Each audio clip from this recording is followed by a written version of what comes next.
طاجن لسان العصفور باللحمه من اجمل الطواجن اللي ممكن تجربوها. مش قادره اقول لكم طعمه بيبقى قد ايه مميز. تعالوا نشوف النهارده هنعمله ازاي مع بعض. الكميه اللي انا هقولها دي كميه كبيره، هتعمل طاجن كبير يكفي عدد كبير من الافراد. في طاسه او في حله هننزل بمعلقه كبيره من السمنه، وهننزل بقطع اللحم بتاعتنا، ويا ريت نكون مقطعينها مكعبات صغيره واصغر كمان من اللي في الفيديو. واهم حاجه نختار قطعيه تكون بتستوي بسرعه. بعد ما بتاخد تشويحه بنرفعها وبننزل مكانها ببصلايه كبيره مفرومه، وعليهم فصين من الثوم المهروس، وهنحط شويه توابل ملح، فلفل اسود، كزبره، شويه بابريكا، وكمان بهارات لحمه. وهننزل بمعلقه صغيره من الصلصه ومعلقه صغيره من هريسه الشطه، وطبعا دي اختياري. هنقلب الكلام ده كله، طبعا الملح ده حسب الرغبه. وهنرجع اللحمه بتاعتنا وهنديها تشويحه كده، وبعدين هننزل بميه مغليه ونغطيها ونسيبها لحد ما تستوي تماما.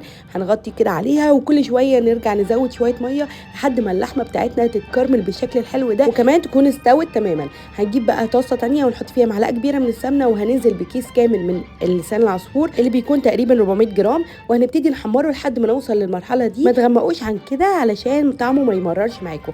هنضيف لسان العصفور على اللحمه، وهنرجع نضيف شويه من الميه المغليه تغطي كده اللحمه ولسان العصفور، وهنزود رشه من الملح علشان طعم النكهات كده يبقى واضح وباين كويس. وهنغطيها بورق فويل وندخلها فرن ساخن مسبقا لمده 40 دقيقه. هيطلع عندنا مستوي ومفلفل، بجد طعمه تحفه.